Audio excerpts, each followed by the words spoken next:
lungo la 4 tra Meolo e Roncade in direzione Trieste. Un furgoncino è finito sotto un camion che lo precedeva. La vittima è un ottantenne padovano residente ad Abano Terme. Ora ho paura a dormire a casa mia, parla la 73enne che l'altra sera si è trovata faccia a faccia con i ladri a Morgano. Figlio e nipote sono accorsi in suo aiuto, colluttazione con i malviventi.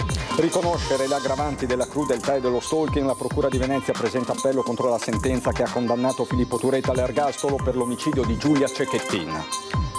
2 gravi infortuni sul lavoro nel giro di poche ore nella Marca trevigiana, gravi lesioni per un operaio schiacciato da un bancale di legna, braccio amputato per un altro lavoratore ariese, la rabbia dei sindacati. Nel maggio del 2023 a Paese uccise sparando decine di colpi di pistola il fratello e la cognata. Ora per Massimo Pestrin, ex guardia giurata, arriva un ulteriore sconto di pena. Zona rossa, parla il titolare del kebab più volte aggredito nei mesi scorsi. Spero sia per sempre, dice Alil, il cui locale è proprio nel cuore di via Roma. Confronto sui comuni sotto i 5.000 abitanti promosso da ANCI. A Castelbrando il via il progetto Piccoli per aiutare le piccole realtà amministrative a dare servizi ai cittadini. In arrivo dalla nottata l'ennesima ondata di maltempo emessa dalla Protezione Civile, una nuova allerta gialla dalla mezzanotte fino alle 8 di venerdì per forti nubifragi.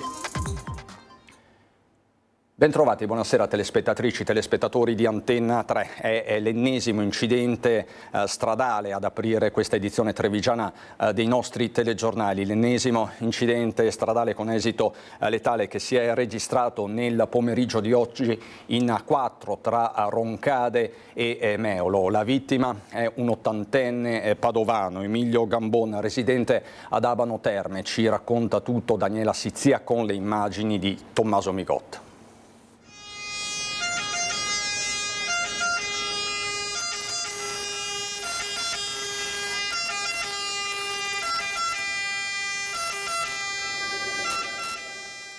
L'impatto violentissimo, il furgoncino che è finito sotto il camion, le lamiere contorte ed un'altra vittima della strada. Il gravissimo incidente è avvenuto lungo l'autostrada A4 nel tratto a 3 corsie tra Bivio A4 a 57 e Meolo Roncade in direzione Trieste.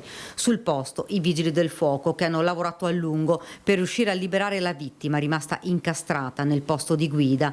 Nulla da fare per il conducente del furgone, un ottantenne originario di Montagnana ma residente da anni ad Abano Terme. Da una prima ricostruzione nel tratto c'erano rallentamenti segnalati a più riprese dalla concessionaria autostradale con i pannelli a messaggio variabile.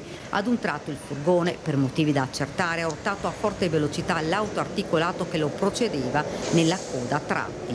In un attimo si è consumata la tragedia.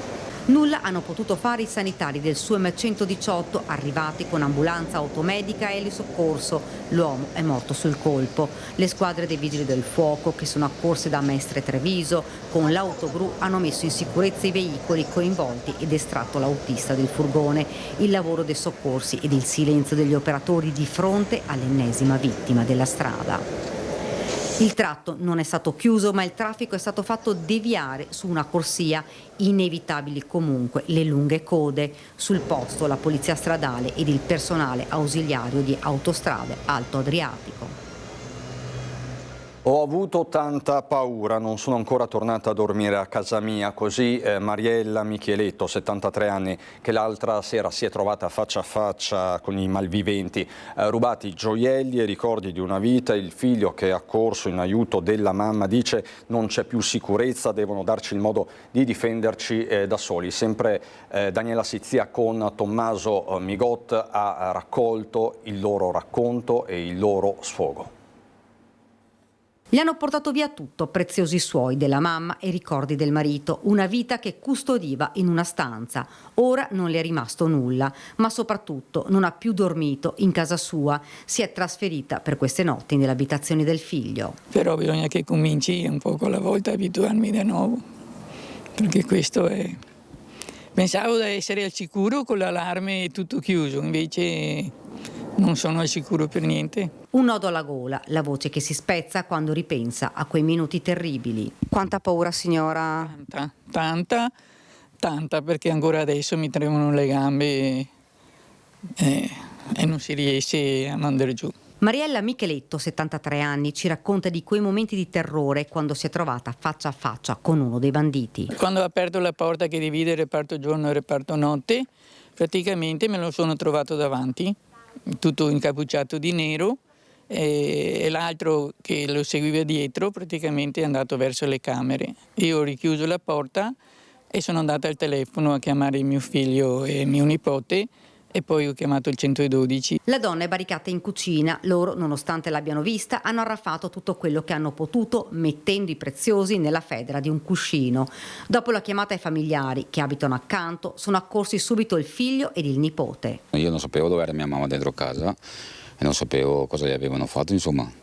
Sì che abbiamo tentato di fermarli prima di tutto. Avete lottato fino a che loro vi hanno minacciato? Sì, mio figlio ha lottato, io meno perché erano sopra il terrazzo, hanno fatto il giro e sono scappati subito, io sono solo corso dietro. Mio figlio invece ha fatto a botte con uno di loro. Sono entrati in 3 scavalcando questa rete. Loro sono entrati da questa parte qua. Quindi l'aggressione è stata qui? Qui, dopo loro sono andati avanti di là, si sono fermati 2 metri più avanti, ci hanno detto o ci lasciate andare o se no vi spariamo, abbiamo la pistola. Manca la sicurezza, dice esasperato Fabrizio, che ci diano la possibilità di difenderci. Io ero a letto, sono loro che sono entrati, sì che io potrò pur difendermi, perché io sono cacciatore, ho anche i fucili, ma non sono uscito con il fucile, appunto perché per non rischiare poi lei. Perché tanto rischio io, non loro, loro sono liberi di fare quello che vogliono. Fra l'altro Fabrizio ci racconta che già qualche mese prima erano passati. Io avevo già visti 2 o 3 mesi fa, li avevo trovati sotto il porto che io rientravo, però non sono riuscito a prenderli perché loro mi hanno visto e sono scappati, li ho visto saltare di nuovo la recinzione e andare via per dove sono usciti, andati via l'altra sera. Secondo lei sono le stesse persone? Secondo me sì. Giovani, ci dice, veloci, atletici dell'Est Europa, disposti a tutto e senza nessuna paura. Questo dunque il possibile identikit, sulle loro tracce i carabinieri di Treviso. Stiamo ricercando i soggetti attraverso appunto la raccolta delle informazioni che abbiamo ricevuto sul posto e stiamo elaborando tutta una serie di dati informativi che da un punto di vista investigativo ci possano consentire di indirizzare le indagini verso soggetti che noi riteniamo essere insomma appartenenti a queste organizzazioni che sul territorio si occupano di furti in abitazione. Quindi, diciamo così, ladri specializzati in furti di abitazione. Sì, diciamo che di solito l'intento non era quello di perpetrare una rapina, sia dal modus operandi che da quello che poi è stato il risvolto, per cui stiamo concentrando la nostra attenzione sui soggetti che sono abitualmente dediti a questi reati predatori. Qualcuno ha visto movimenti strani tra i campi ieri sera in zona Morgano, può farsi avanti. Questo è una cosa che noi diciamo sempre, insomma, ogni informazione che può arrivare dal territorio per noi è preziosa per poter indirizzare le investigazioni in un modo piuttosto che un altro. Immagino che a Setaccio ci siano ovviamente anche le telecamere della zona. Sì, certo, questo è un modo investigativo che ormai abbiamo avviato da un po' di tempo. Non possiamo non parlare delle novità sul caso di Giulia Cecchettin, ci sono le nuove mosse della Procura veneziana.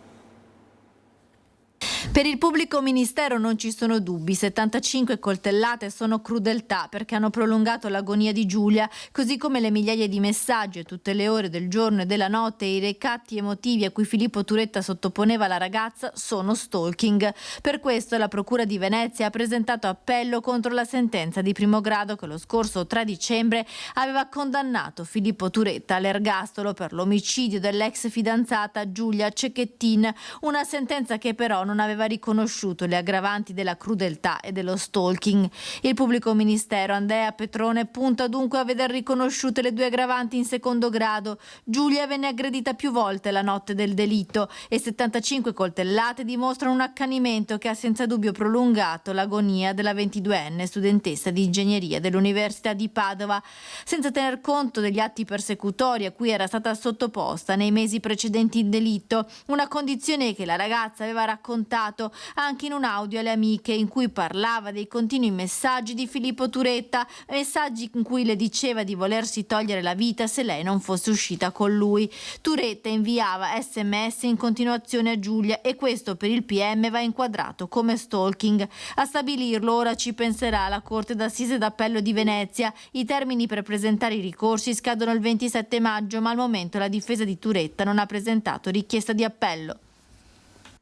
E si svolgerà nelle prossime ore l'autopsia sul corpo di Anna Chiti, la 17enne originaria di Treviso, morta cadendo in laguna da un catamarano. Lo skipper che si trovava con lei al momento della tragedia parla attraverso il suo legale e dice è stata una tragedia enorme, sono distrutto. Le indagini che dovranno stabilire dinamica ed eventuali responsabilità per la morte di Anna Chiti hanno iniziato il loro corso, ma a prevalere ancora il dolore immenso che ha provocato a Venezia una vicenda tragica come quella che ha interrotto ad appena 17 anni una giovane vita. Il dolore immenso dei parenti e degli amici, fino al dolore di quei giovani della rete, degli studenti medi e dell'Unione Universitari che insieme alla CGIL hanno manifestato sul piazzale della stazione Santa Lucia a 48 ore dalla tragedia. Ed è anche il dolore di Andrea Ravagnin, il 35enne armatore e skipper del catamarano su cui Anna ha perso la vita. Si sente veramente costernato per quello che è successo. È una tragedia immane anche per lui ed è assolutamente convinto che questo è il momento del rispetto, del dolore per una famiglia che ha perso una figlia, una giovane ragazza che non c'è più. È veramente una tragedia infinita per tutti. E mi raccontava che lui si è gettato anche in acqua rischiando di suo. Assolutamente, ha provato per quello che poteva in quel momento a salvarla e sembra che anche altri passeggeri abbiano provato in questo senso senza riuscirci purtroppo. Augusto Palese è l'avvocato che assieme al collega Davide Vianello Viganò assiste Andrea Ravagnin, iscritto nel registro degli indagati per omicidio colposo e violazione del testo unico sulla sicurezza del lavoro. Se la giovane era a bordo come hostess e interprete, la morte sarebbe arrivata mentre tentava di gettare la cima d'ormeggio del catamarano. Gli accertamenti sull'annegamento di Anna sono in corso da parte della Capitaneria di Porto e della magistratura. Un'udienza per il conferimento di incarico per l'accertamento autoptico e molto probabilmente verranno poi disposti degli accertamenti in forma di accertamento tecnico non ripetibile per capire la dinamica del triste fatto. Dopo gli accertamenti della magistratura in relazione alle conclusioni dei consulenti, il pubblico ministero assumerà le proprie determinazioni e quindi deciderà se continuare nell'azione penale oltre ogni ragionevole dubbio o meno. Stabilire cosa sia accaduto quel maledetto pomeriggio non dovrebbe essere difficile se è vero, come si dice, che la tragedia si sia consumata davanti a numerosi testimoni e sia stata persino ripresa da una telecamera di videosorveglianza. Nella Marca trevigiana, giornata nera sul fronte degli infortuni sul lavoro da Mansuè a Riese Pio X. Ha cercato di sbloccare la forca del carrello elevatore che si era fermata in alto, ma proprio mentre stava effettuando la manovra l'impianto pneumatico ha ceduto e la forcella è caduta amputandogli il braccio. Il grave infortunio sul lavoro si è verificato nel primo pomeriggio alla NR Recycling di Riese Pio X. L'operaio, 42 anni del posto, è stato subito soccorso e trasportato con l'elicottero all'ospedale di Treviso. Qualche ora prima, alle 7 a Mansuè, un altro incidente sul lavoro alla Legnonova nella zona industriale del paese. Un operaio 37enne è rimasto gravemente ferito ad un braccio durante le operazioni di scarico di alcuni pannelli in legno. L'uomo è stato trasportato in ospedale con l'elicottero. Sul posto, sia a Riese che a Mansuè, sono intervenuti i vigili del fuoco, i carabinieri ed il personale dello Spisal per accertare dinamica ed eventuali responsabilità degli infortuni. E sui due gravi incidenti sul lavoro nel giro di poche ore intervengono i sindacati. Bilancio tragico che dà la misura di quanto ci sia da fare e invece non si faccia per la salute e la sicurezza nei luoghi di lavoro, afferma Mauro Visentin, segretario della CGIL di Treviso. Servono regole più stringenti, controlli ed ispezioni, sanzioni maggiori per chi non rispetta le norme, più formazione a partire dalle scuole, dice il segretario generale della CIS Belluno Treviso, Francesco Ru. Vicinanza ai feriti e nello stesso tempo totale preoccupazione, afferma Roberto Toigo della UIL Veneto, per una situazione che si rivela giorno dopo giorno, ora dopo ora, allarmante nel mondo del lavoro. Già ora dopo ora, perché dobbiamo darvi conto di un altro grave incidente sul lavoro che è avvenuto a Asolo. Un tunisino di 35 anni durante i lavori di posa di alcuni cavi elettrici è stato colpito accidentalmente al capo da un operatore di escavatore. Gli operatori del SUEM sono usciti in codice rosso con riserva di invio di elisoccorso. L'uomo è stato portato all'ospedale di Castelfranco con un trauma cranico, quindi si tratta del terzo grave incidente oggi nella Marca trevigiana. Lo ripeto, un uomo di 35 anni che è rimasto ferito ad Asolo. La cronaca giudiziaria non avrebbe esposto dei cartelli che prescrivevano il divieto di balneazione per il rischio di annegamento, oltre a non aver predisposto un'idonea illuminazione dello specchio d'acqua a recinzione del sito. Queste le accuse che hanno portato a processo Italo De Lazzari, gestore del Lago Azzurro di Paese, dove l'8 luglio del 2022 perse la vita il 33enne Mauro Libralesso. La vittima si immerse a tarda notte nel lago e morì in seguito a un malore che ne causò poi l'annegamento. Mauro aveva raggiunto un gruppo di amici dopo cena mentre loro stavano finendo una grigliata, entrati nella cava dal cancello principale che avevano trovato aperto. Il ragazzo ha sofferto di una congestione complice l'assunzione di alcol. Nel processo iniziato oggi i familiari di Libralesso non si sono costituiti come parte civile. Nel maggio del 2023, lo ricorderete, a Paese uccise sparando decine di colpi di pistole il fratello e la cognata. Ora per Massimo Pestrin, ex guardia giurata, arriva un ulteriore sconto di pena. Da 20 anni a 16 anni e 8 mesi, ulteriore sconto di pena per Massimo Pestrin, il 52enne ex guardia giurata che nel maggio del 2023 uccise a colpi di pistola il fratello Lino e la cognata Rosanna Trento nella loro abitazione a Paese. L'uomo ha infatti deciso di non presentare ricorso in appello della sentenza di primo grado che lo aveva condannato a 20 anni di carcere. Il processo si era svolto con rito abbreviato, concedendo quindi all'imputato lo sconto di un terzo della pena. Ora, non ricorrendo in appello, grazie alla legge Cartabia, Pestrin potrà usufruire di un'ulteriore riduzione del periodo di detenzione pari ad un sesto del totale. Tra 5 anni Pestrin potrebbe chiedere la prima misura alternativa al carcere.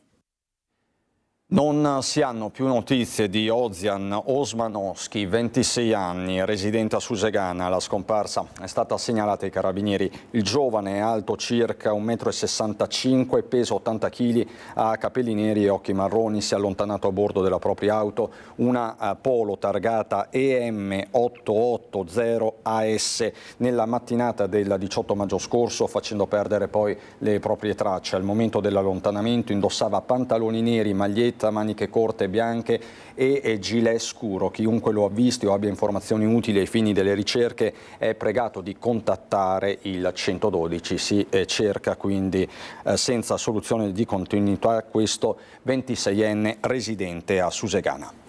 Maxi sequestro di cibo e bevande in un magazzino di Altivole destinato a rifornire cittadini e aziende cinesi. Per l'imprenditore asiatico sanzioni per oltre 30.000 euro.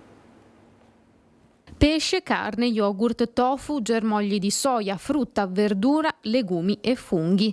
In un magazzino di Altivole, gestito da un imprenditore di origine cinese, sequestrate 25 tonnellate di derrate alimentari e 25.000 litri di bevande conservati, in totale spregio alle normative igienico-sanitarie, diventando così potenzialmente dannosi per la salute. È quanto emerso dall'operazione della Guardia di Finanza di Treviso, svolta unitamente al personale specializzato del Servizio Igiene Alimenti e Nutrizione dell'US2. L'azienda è risultata estranea al sistema di controllo sanitario. Riscontrata infatti la carenza della notifica sanitaria prevista ai fini dell'attività di trasporto, distribuzione e vendita di alimenti, circostanza che esclude di fatto il mantenimento degli standard di tutela della sicurezza alimentare previsti dagli ordinamenti dell'Unione Europea. Nello specifico è stata riscontrata la non idoneità del magazzino a conservare prodotti alimentari, data la presenza di scrostamenti e muffe alle pareti, carenza nella tracciabilità, completa assenza di etichettatura o comunque di etichettatura in lingua italiana. Per l'imprenditore sanzioni per circa 30.000 euro. C'è una nuova allerta meteo diramata dalla Protezione Civile regionale dalla mezzanotte di oggi fino alle 8 di venerdì mattina. Il Veneto sarà interessato da frequenti precipitazioni anche a carattere di rovescio temporale più diffuse e consistenti sulle zone centro-settentrionali, sparse e intermittenti sulla pianura centro-meridionale. I probabili massimi di precipitazione potrebbero verificarsi tra Prealpi e fascia pedemontana. Il centro funzionale decentrato della Protezione Civile ha decretato l'allerta gialla per criticità idrogeologica sul bacino idrografico Piave Pedemontano e su quello Alto Brenta, Bacchiglione, Alpone. Zona rossa in via Roma, ieri l'annuncio, oggi le polemiche anche feroci con il Partito Democratico che va all'attacco e parla di maggioranza allo sfascio.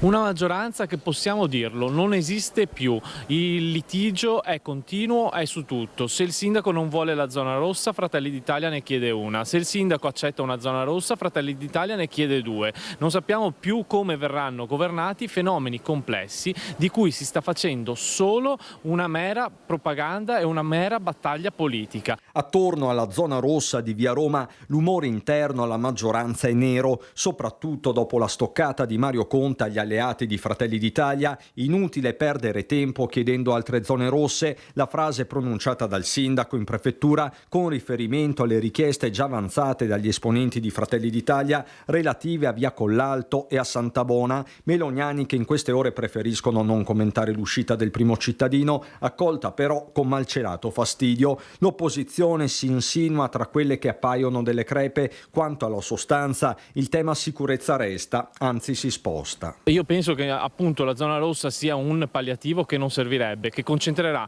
in quella zona tutte le forze dell'ordine, che sguarnirà le altre aree dalle forze dell'ordine e che sposterà il problema e non lo risolverà. Intanto c'è attesa per lunedì, quando il quadrante a ridosso della stazione si tingerà di rosso con controlli rafforzati e procedure semplificate per chi sgarra. Tra i cittadini la misura sembra al momento attesa. La rossa è giusta, ci sono tante cose che non vanno bene qua a Treviso, che vanno aggiustate. Anche il fatto di spacciare qua, soprattutto qua i tunisini, i marocchini, stanno esagerando qua. È sicuramente monitorato, visto che il traffico che c'è davanti alle stazioni in generale, non solo a Treviso, è sempre un po' da tenere d'occhio, ecco. È una cosa buona, almeno così ci sta meno criminalità in giro per Treviso. La signora Aura, di origini filippine, vive in città da quasi 40 anni.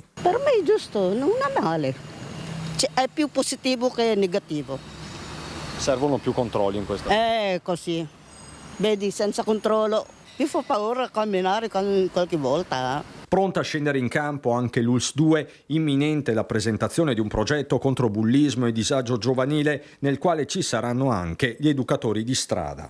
Stiamo lavorando, presenteremo con Sua Eccellenza il Prefetto il progetto che sarà, noi ci auguriamo, un progetto che possa aiutare a far ritornare, come dire, questi ragazzi su un binario di educazione civica.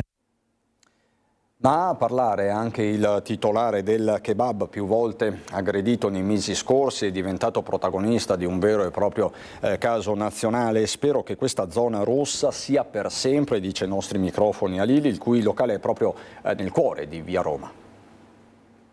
Ti auguri che questa zona rossa non sia solo per un mese, ma che la tengano per un po'? Speriamo che tengano per un po', non per un mese.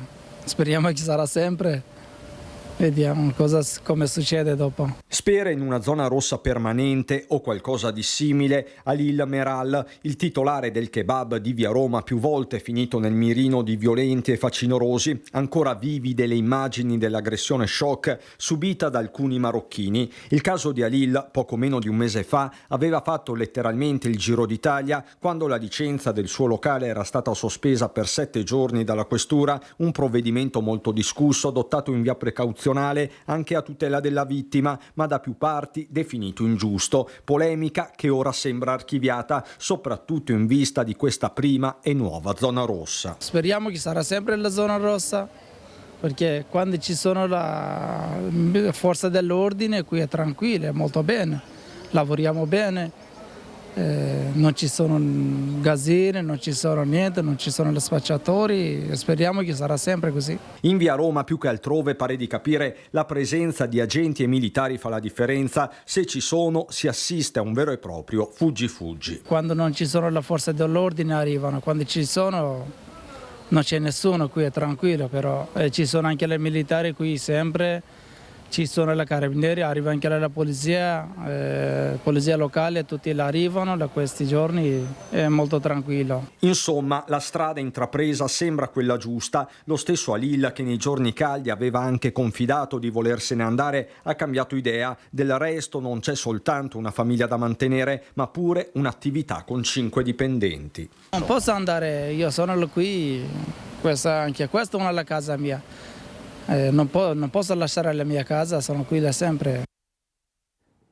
Siamo pronti a portarvi a Castelbrando per parlare di piccoli comuni, poi vi parleremo anche delle novità per le pediatrie della Marca trevigiana. Questo e tanto altro subito dopo la pubblicità, fra poco.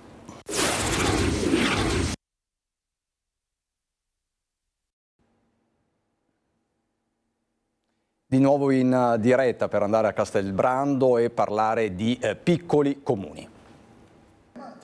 Carenza di personale e di risorse per far fronte alle crescenti richieste di una popolazione sempre più anziana, problemi che mettono in difficoltà le amministrazioni comunali, soprattutto quelle più piccole. Per dare risposte e sostegno, ANCI ha avviato un progetto rivolto ai comuni fino ai 5.000 abitanti, presentato a Cison di Valmarino.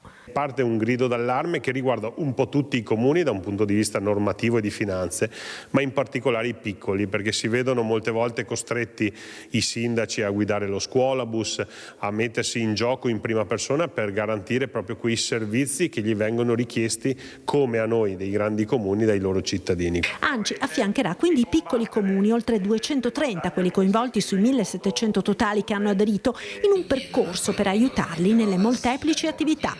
Pensiamo per esempio agli appalti, su cui i piccoli comuni sono ovviamente in difficoltà, ma anche al bilancio, alla riscossione dei tributi. Ecco, l'idea è che l'associazione dei comuni affianchi le piccole realtà e i piccoli comuni in un percorso per accrescere le competenze, ma anche proprio per aiutarli a fare queste attività. Un progetto che vede l'avvio in 2 realtà del Vicentino.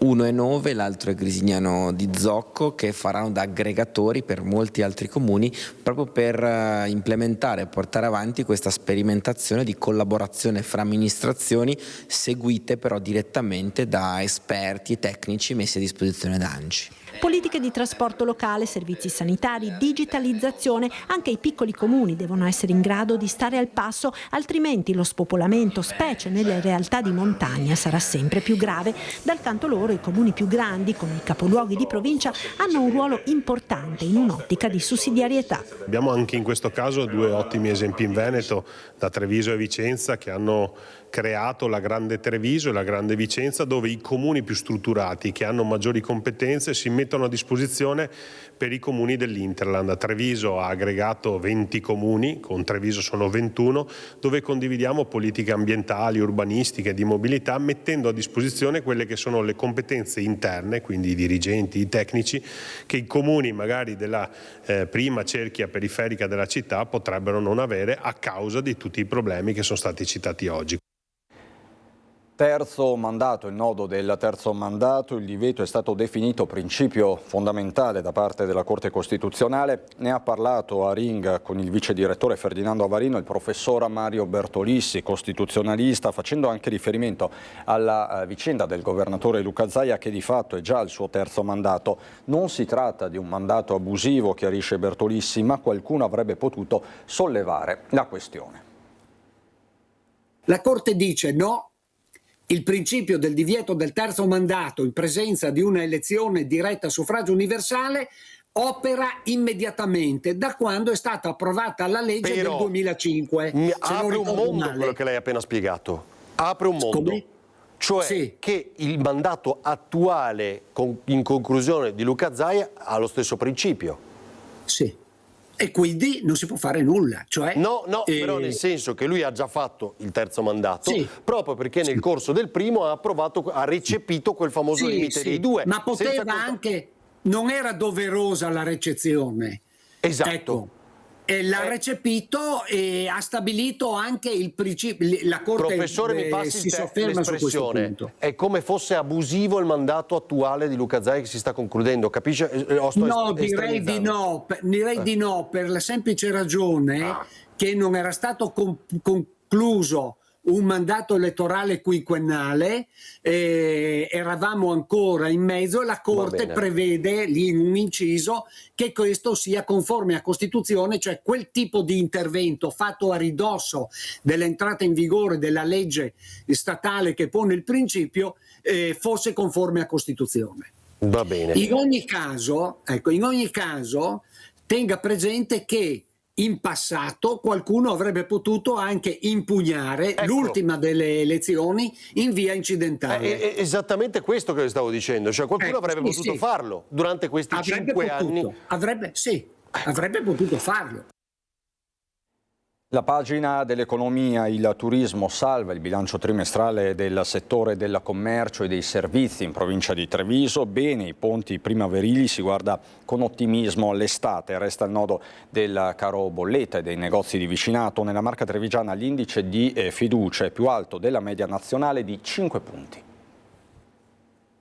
C'è un'attesa fiduciosa per una stagione estiva che promette bene, con un sentiment di cauto ottimismo, segnato da alcuni indicatori che sono in aumento e che fanno riferimento all'andamento dei ponti primaverili, che comunque hanno dato un esito positivo. Per l'economia trevigiana il comparto turistico sta diventando sempre più determinante e a confermarlo è pure il report trimestrale dell'Unione Provinciale Confcommercio, dove si affacciano parole come fiducia e ottimismo, merce rara di questi tempi, merito, fa intendere Dania Sartorato, di una strategia che sta dando i suoi frutti. Cioè un potenziamento dell'enogastronomia, un potenziamento del turismo per percorsi sportivi, turistici, il turismo d'arte, il turismo culturale e anche gli investimenti, gli sforzi politici fatti per il brand identitario del patrimonio UNESCO delle colline Conegliano e Valdobbiadene, compresa l'area annessa della Pedemontana Montello. E così l'indice di fiducia tra le 800 imprese oggetto di indagine è più alto della media nazionale, e questo guardando all'estate con una presenza di stranieri data in crescita.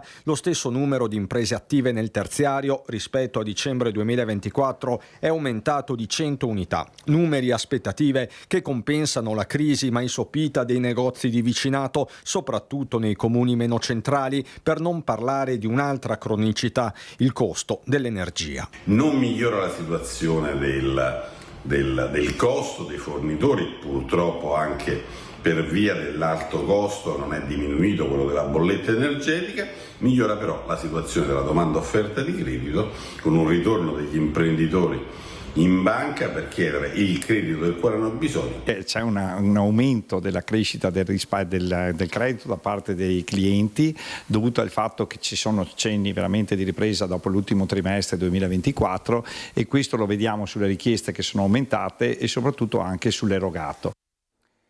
Il concerto per mio figlio a sostegno delle pediatrie degli ospedali della Marca trevigiana torna anche quest'anno, il 29 maggio, all'Odissea di Spresiano. Durante il lancio dell'iniziativa la notizia che entro fine anno arriveranno nuovi pediatri destinati alle strutture in sofferenza. Una dozzina di giovani specialisti che verranno a lavorare ovviamente tra l'ospedale di Treviso, l'ospedale di Montebelluna e Castelfranco e Conegliano, ed Oderzo, quindi credo che questa rete sempre di più si andrà a rafforzare. Circa 12 pediatri in arrivo già da ottobre negli ospedali più in sofferenza di personale. Fanno parte dei 50 complessivi che andranno a popolare i reparti entro fine anno. Una buona notizia che arriva nel giorno in cui viene lanciato il concerto per mio figlio, associazione che ha l'obiettivo di sostenere progetti per la pediatria ai piccoli pazienti. L'evento è il 29 maggio, che come l'anno scorso si svolgerà nella sala dell'Odissea di Spresiano. Molto di più che un concerto, musica che unisce e che aiuta. Tutto il ricavato verrà destinato alle pediatrie dell'US 2. Abbiamo l'apertura della stanza dei sogni, l'inaugurazione, la stanza di analgosedazione, che è molto bella dal punto di vista dell'umanizzazione, ma anche molto efficace per fare quello che vogliamo fare, cioè fare analgosedazione, eseguire manovre dolorose e ansiose in maniera che sia meno impattante per i bambini. E poi la restauro, la ristrutturazione del giardino dell'Oasi, del giardino pensile, che ha 23 anni, il punto nevralgico della pediatria. Gli obiettivi sono sempre più importanti e bisogna fare cose che servono, aiutare i bambini e le loro famiglie nei periodi in cui transitano per l'ospedale di Treviso, ma anche per le pediatrie degli ospedali periferici. È un sogno che noi cerchiamo di realizzare anno dopo anno. Più di 100 gli artisti sul palco. Avremo l'Orchestra Regionale Filarmonia Veneta diretta dal maestro Gerardo Ferissatti, 2 cori Filarmonico Veneto e Coro Accademia a Trettacordo diretti da Maria Grazia Marcon, un giovanissimo talento del pianoforte Massimiliano Grotto, un giovanissimo soprano che è Sara Fogagnolo, ma soprattutto il grande autore della romanza Con te partirò, Francesco Sartori. E noi adesso andiamo a Belluno. La cronaca in primo piano, la squadra mobile di Belluno ha tratto in arresto in flagranza di reato un cittadino moldavo classe 1998 per detenzione di sostanza stupefacente. Gli agenti hanno sottoposto a controllo l'uomo individuato nei pressi della propria abitazione a Belluno, dove sono stati rinvenuti e sequestrati circa 210 grammi di marijuana e circa 4 grammi tra ecstasy e MDMA, oltre che un bilancino di precisione materiale per il confezionamento. Il Nevegal, dopo tanto tempo e grazie a un progetto concreto di rivitalizzazione, dovrebbe tornare ad avere un'immagine positiva e un futuro davanti a sé, anche grazie alla collaborazione con il Ministero del Turismo. Dure di conseguenza le reazioni della pubblica amministrazione nei confronti di chi starebbe screditando questo percorso virtuoso, ma ci racconta tutto Fabio Fioravanzi. Nevegal è cordata algerina. La compagine societaria italo-africana, che sarebbe pronta a investire 100 milioni di euro per il rilancio della località, già abbiamo detto, lascia perplessi. Dal canto suo il sindaco di Belluno, Oscar De Pellegrini, dichiara stupore e preoccupazione per le affermazioni dell'imprenditore Ivano Vielle, dicendo che non poteva immaginare quanto da lui esposto relativamente a quella che era un'operazione privata, che non ha mai visto esborso di soldi pubblici o coinvolgimento della pubblica amministrazione. De Pellegrini, inoltre, ci tiene a precisare come l'amministrazione da tempo non avesse più alcun tipo di rapporto con nessuno dei privati a vario titolo coinvolti. Vista la gravità delle affermazioni, che descrivono situazioni criminose, e che il prima citato Vielle chiarirà eventualmente con le pubbliche autorità competenti, si stanno valutando le opportune azioni a tutela dell'immagine del comune, del sindaco, dell'assessore al Nevegal Franco Rocconi e non ultimo del Nevegal stesso. A pochi giorni dal voto europeo che ha sancito per ora ancora in via ufficiosa il declassamento del lupo, è scattata la corsa per l'adeguamento della norma nazionale che non potrà prescindere dal censimento della popolazione reale del grande predatore. Tempi relativamente lunghi per gli Stati membri, almeno 1 anno e mezzo dall'approvazione del nuovo testo per l'adeguamento delle disposizioni legislative, regolamentari e amministrative alla direttiva Habitat, che ha declassato il lupo da specie rigorosamente protetta a protetta. Il Ministero dovrà chiarire innanzitutto quali sono i percorsi di gestione, servirà probabilmente un piccolo aggiustamento alla legge 157, dopodiché verranno sentite le regioni per il numero, è un censimento reale della popolazione, e verrà attraverso ISPRA anche considerato le aree nelle quali c'è una maggior pressione del lupo, tenendo conto del fatto quali sono antropizzati o meno, dopodiché si deciderà se c'è bisogno di gestione e se c'è bisogno di prelievo. È il senatore Luca De Carlo, presidente della Commissione Agricoltura Palazzo Madama, a spiegare l'iter che porterà all'adeguamento della norma italiana, che all'atto pratico dovrà tenere conto anche delle aree in cui la presenza del lupo è forte,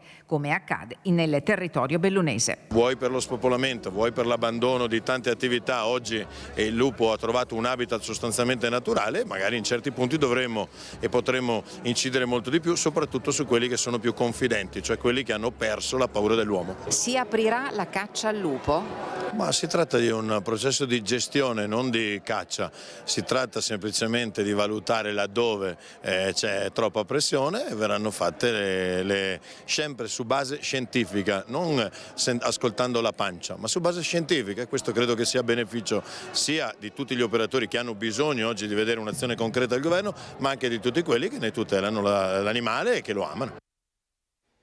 Si è svolta in 2 giorni a San Gregorio nelle Alpi l'esercitazione di protezione civile e multirischio 2025 organizzata con il coordinamento dell'Unione Montana Feltrina. Prima si è svolta una prova di evacuazione della popolazione nella frazione di Paderno, poi una complessa esercitazione di ricerca di persona dispersa. Il secondo giorno i vigili del fuoco hanno preso parte a un'esercitazione di antincendio boschivo in zona rifugio Ere, a un'esercitazione su corda congiunta con il soccorso alpino e una simulazione di incidente stradale con la Croce Rossa. Complessivamente hanno partecipato 20 unità dei Vigili del Fuoco e 33 unità volontarie dai distaccamenti di Belluno, Feltre, Basso Feltrino e Agordo. Così dunque la 2 giorni che si è svolta a San Gregorio nelle Alpi. Chiudiamo così la nostra edizione trevigiana e bellunese dei nostri telegiornali. È davvero tutto. Grazie per l'attenzione. Subito dopo la sigla c'è il meteo. Buona serata.